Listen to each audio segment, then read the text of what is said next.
Hi, I'm Liz Nichols, and right now I want to talk a little bit about this book I wrote called Brandstorm: Surviving and Thriving in the New Consumer-Led Marketplace.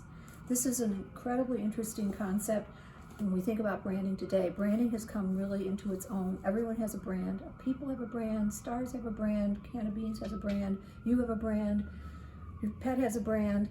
What is happening? What is happening is brand proliferation. Branding has kind of swept over like an ocean and a tsunami until suddenly the whole idea of breaking through the clutter is almost impossible because everybody's breaking through at the same time.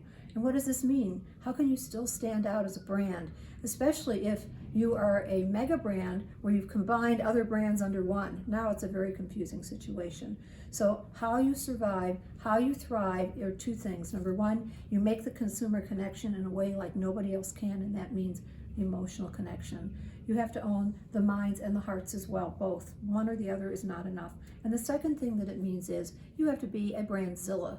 Now, what is a Brandzilla? A Brandzilla is like Godzilla coming out of the ocean, bigger than all the others. If there's a tsunami, he's above the tsunami. You have to be above the tsunami. And there's ways to do that and how to stand out. Disruption isn't enough because everybody's disrupting. So the word disruptor is losing any meaning.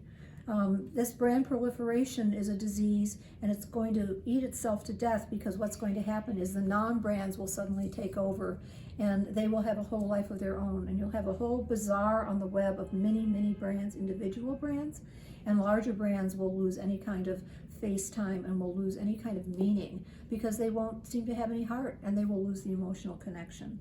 So there's good and bad about having a brand that shows up. You can show up too much at the party, make kind of a fool of yourself, or you can be a wallflower, or you can be kind of the precious gem that somebody discovers at the party. And which one do you want to be? That's what we talk about in Brandstorm.